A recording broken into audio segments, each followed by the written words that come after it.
Okay, mayong mudto na usab kanatong tanan, Luzon, Visayas, Mindanao. Mayong mudto Philippines, mayong mudto world, mayong mudto universe. Sana na pud kita manghigala dinhi nga atong tulumanon sa kahanginan C on A Catechesis on Air. O ako lang gihapon kini inyong ubos nga alagad Reverendo Padre Edwin Academia Acap. Abino adlaw na usab karon nga Lunes, no? Pizza 27 na kini sa bulan sa Mayo tuig 24.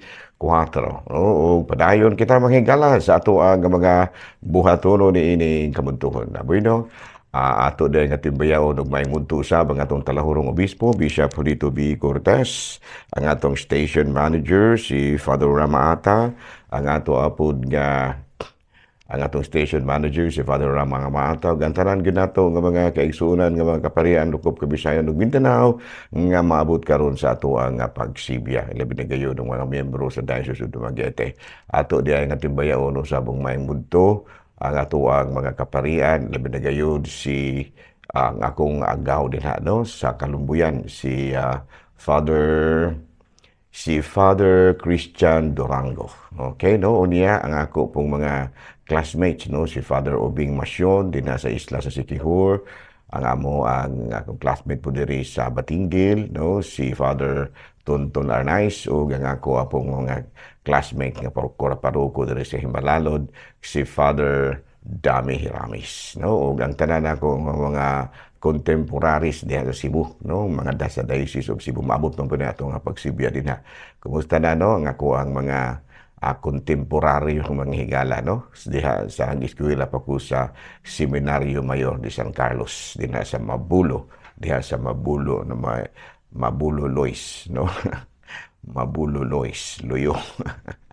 Nahala, no? May munto na kanatong tanan mga higala nga to ang mga kaigsuonan nga nagsunod usab din ng atong mga programa sa DYWC Teleradyo o gingaman usab sa atong Facebook o gingaman usab sa uban pa natong mga media platforms o gingaman usab sa nagkalain-lain usab nga mga pamaagi sa pagtanaw sa ato ang programa. Labi ni gyud diri sa Radyo Bandidio.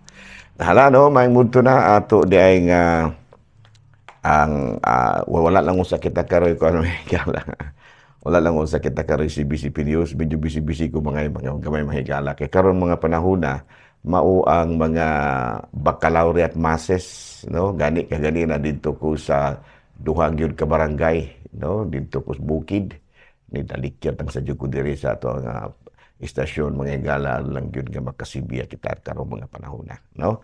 Ato dahil nga timbayaon usab may muto nga ato mga lay ministers, no? Nga ato nga mga MBG, ang ato ang mga kabatanunan, na labi na gyud ang ato mga katekistas kay kami diri sa Ayungon, bakasyon man lagi ang mga bata o ang mga teachers pod, ato po lamang gihangyo ang ato ang mga kabataan, mga ginikanan nga magdaghan tag activities karong Hunyo. Kaya nga naman, para sa mga kabataan-unan, para sa ato ang mga kaigsuunan, mga kabataan, mga katekistas, o uban pa nga mga atong magawi karong Hunyo, no? Nga atong magamit yun kining bakasyon sa mga bata, aron po nga makahulugan ng ilang bakasyon, o panahon po karon nga intensive, no? Intensive ang ato ang catechism classes. Nahala, no? May munto na kanatong tanan. Ari kita sa Saint of the Day. Boy, no? Ang ato karong Saint of the Day, May 27, mao si Blessed Margaret Pole, no? P-O-L-E, no? He reprimanded King Henry VIII, no? From marrying another woman. Si mao si Anne Boleyn, no? Hindi po madali ni si Blessed Margaret Pole. No? Unya, she was martyred. No? Kini si King Henry VIII, mga higala, mao kini hari sa Inglaterra or England nga mao'y nagtukod ni ining Anglicanism. Kabalo ka nga nung nibulag sa Katoliko na sila, magminyo mo siya lain, unya kay wala may divorce sa Katolikong simbahan. Iyaha mga ilisan si Queen Catherine of Aragon. Unya iyang ilisan sa usan niya ka-mistress nga mao si Anne Boleyn. Ang nahitabo manghigal lagi badlong siya ni Saint Thomas More, si daghang yun ni badlong niya kalakip na kini si Blessed Margaret Pole. O nangapatay gyud sila tanan. Gipatay gyud sila ni King Henry VIII, no? Abotong nga. Siguro paminaw, siguro na impyerno, maging siguro ni si King Henry VIII. Pero magtutukod sa simbahan, naghimo man siya gihang kaugalingong simbahan, kining Anglicans sa kining England. With the selfish motive, nga aron makaminyo siyang daghan. Nga ko ang mga Anglicans pwede bang magminyo. Paribas sa laing mga relihiyon nga doon ilahang mga kaparian pwedeng magminyo. Nahala no, may mundo na kanatong tanan, padayon kita sa atuang nga mga buhatonon ug ari na kita sa atuang nga katikisem. Ari na kita kagahapon mga higatong nakalabing adlaw ang atuang itong sa Sabado ba. Ang atuang distress mao kining gitawag natong paligas. Unsa ganatin paligas? Letter P. Pride. Letter E.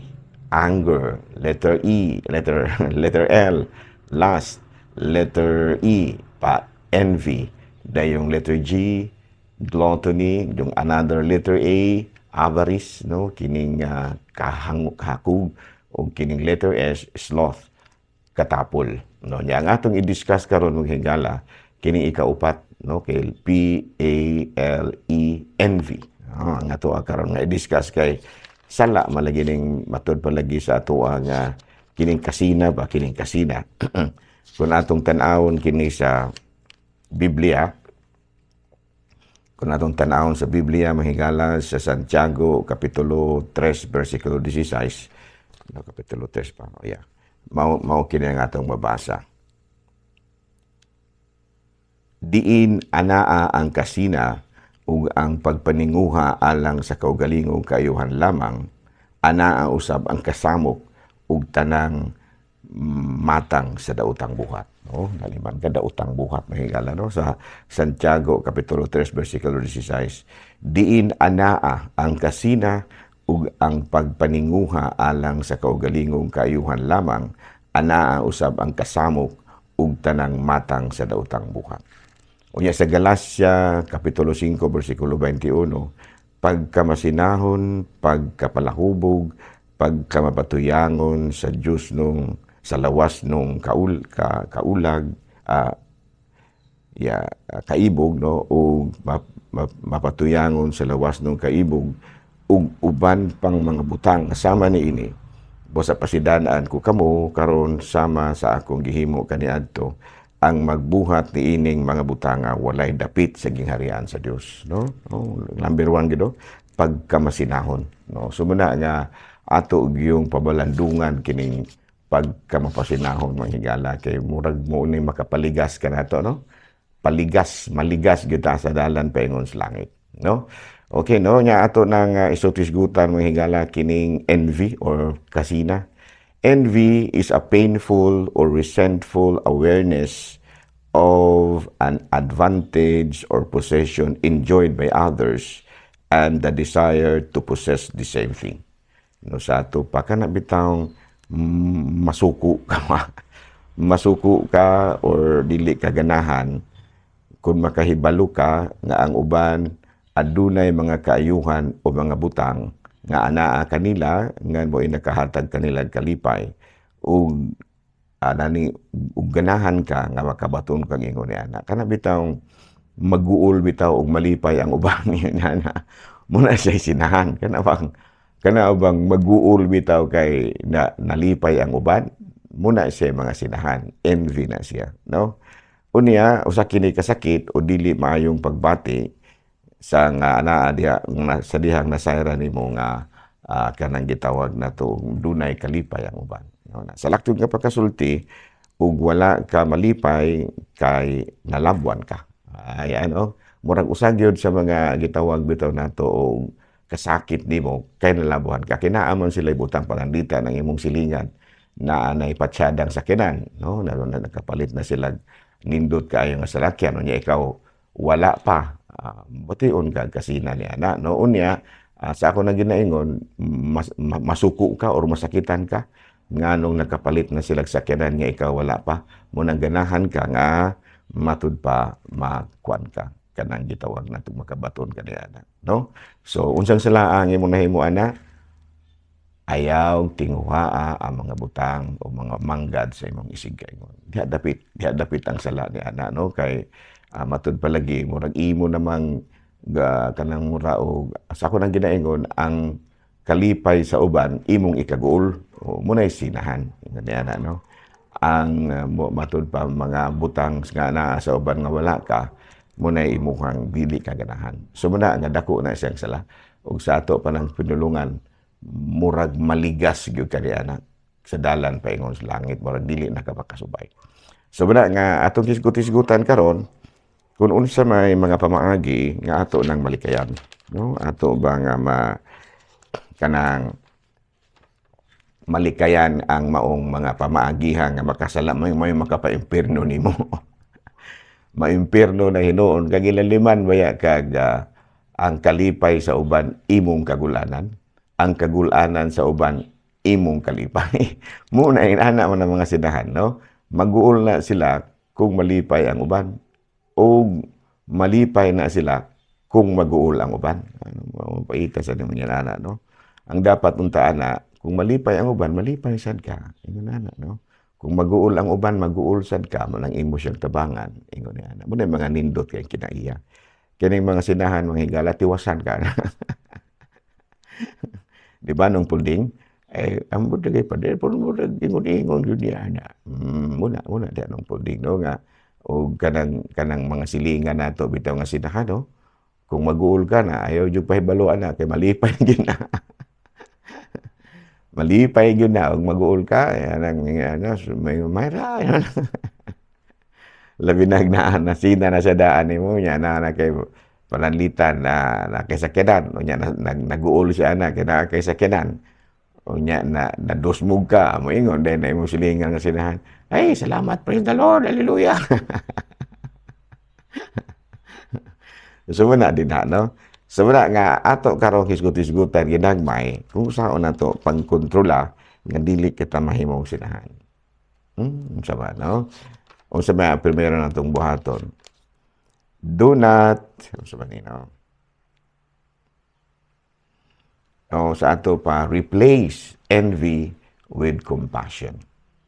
That's number 1, no? Replace envy with compassion. But before that, let envy fuel self-improvement. No, sa ito pa, kung panalitan no, nang naisilingan nimo nga nakapalit nagsakyanan, o niya ikaw, wala pa, sige, nagyapon kag sakay og pedicab, no? Nya sila, wala na, nagbulubusina na, niigmaagian ka, bulubusinahan ka. Ang imong gibati, mura ka og kana bang, mura na, sa ako na ginaingon ang envy, nasakitan ka, kay gibulubusinahan naman lamang ta. Labi na yung papiskan ka sila. Labi na yung magsakay og sakyanan niya na idanaw niya mapiskan kas danaw. Yun na nagsilaob na gyud ang imong kasuko kay daan pang nasina ka unya gipapiskan pa jud ka unya gibusinahan pa jud ka.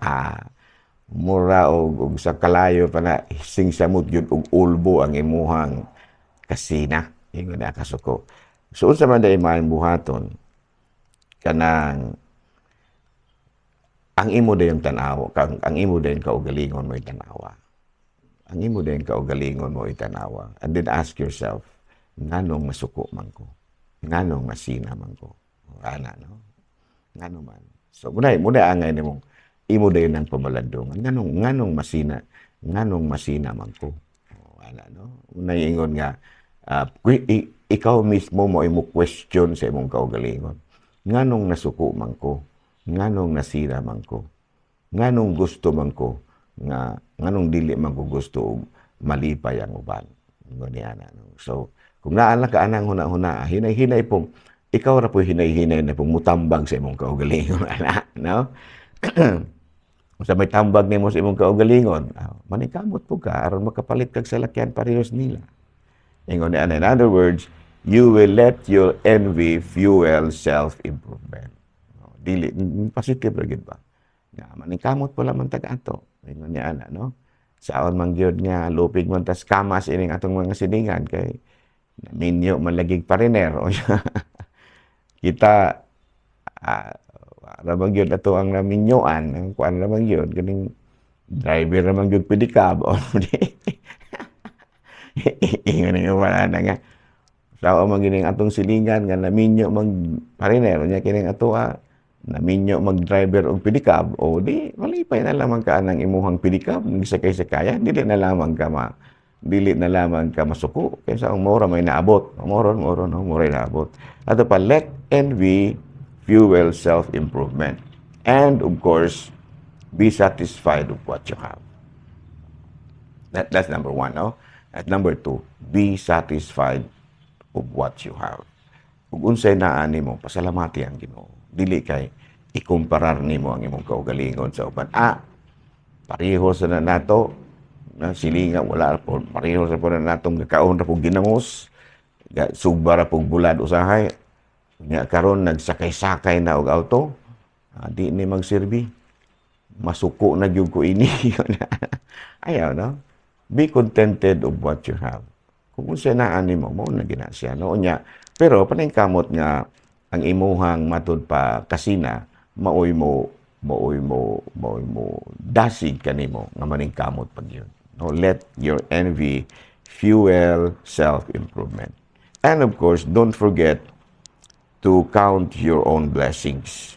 Kada bitaw imo pong tan-awon nga ug unsa poy naa nimo. Ano, count your blessings. Dili mahimo nga ang blessings sa uban mo imong gi-count. Nya samtang nag-count ka, nagpirti na nimong sinaha ayaw. No? Mas mayo gyud nga. Pag-count nimo sa imong blessings, be contented. And then let your envy fuel self-improvement. Ano, no? And then don't counteract envy with pride. No, sa ato pa na don't counteract envy with pride. Sa ato pa kana bang imo bang ikumparar ang imong kaugalingon ngadto sa ubang. Kadto na biya ginaingon sa Desiderata, do not compare yourself with others, for always there are greater or lesser persons that you are. Do na gyud labaw o ubos pa kanimo kung imo nang ikumparar ang imong kaugalingon sa uban. So muna nga ayaw gyud ikumparar. Ha? Okay? Sa atong balikon ha, ang ato ang pagtulunan, unsa ganito? Ang sa Galacia, Kapitulo 5, versikulo 21, pagkamasinahon, pagkapalahubog, pagkamapatuyangon sa lawas ng kaibog, pagkamapatuyangon sa lawas ng kaibog, ug uban pang mga matang nasama niini. Busa pasidanan ko kamo, sama sa akong giingon kaniadto ang magbuhat niining mga butanga walay dapit sa gingharian sa Dios. Kay unsa ganitong kasina? Ang kasina mao nga malipay, maguol ka kung malipay ang uban. Unya malipay ka kung maguol ang uban. Muna isinahan. Muna isinahan no, opposite ba opposite. Muna nga kutob sa mahimo dili kita magbato ni ana. Pero kung anaa naman gani, no, atong paningkamutan nga atong ma-manage. We will manage our envious mentality. Envious mentality. Unsaon ganito?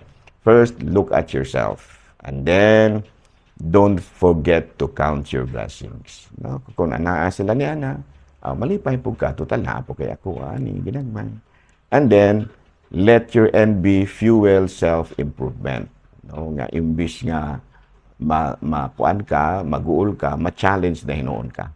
No, nga maningkamot pag yun ka aron makabaton ka sa butanga na kanila. Pero be contented of what you have.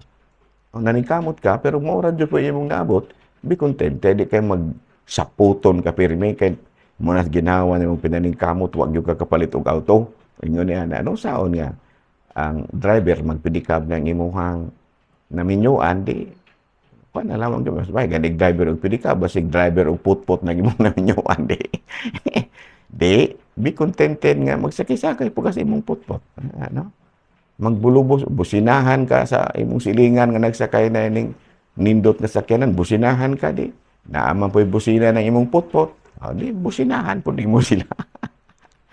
Pag busina na hanap ka put. Pag ana sa ilahang nindot kay sakyanan nga hanap ka pot. Anaan ka sa imong silingan. Hanap ka pot. Ingon ni ana ha, sa dili bitad gyud maayo ang silakwa. Kaya no sa tigingon sa Ginoo, dunay giingon ang Ginoo pagka masinahon, walay lugar sa gingharian sa Dios. Wala kay lugar. Namuna nga dili na lang ta magsinasina. Maningkamot na lang gid ta nga makontento kung unsay naa nato. O niya malipay ta kung malipay atong silingan. Maguol ta kung maguol ang atong silingan. Naa na BC. Ato dayong isingit BC. Naa na. Kana bitaw malipay ka sa kalipay sa imong silingan, maguol ka sa kaguol sa imong silingan, muna magtinabangay. Ana may pay magpamimbro ka sa BEC. Kung pananglitan og sinahan ka, may pamimbro sa BEC para makakaton ka kasi sige mang nag-Bible sharing ang mga membros BEC. Okay? So, di na lang wala kita kuto, higala. Kulang gihapon kini yung ubos nga alagad, Reverendo Padre Edwin Double A. Mana, milit na usab kaninyo, ug manalangin ka nato ang Dios, magkagahong tanan, Amahan, Anak, Espiritu Santo. Amen. Good noon, Pilipinas.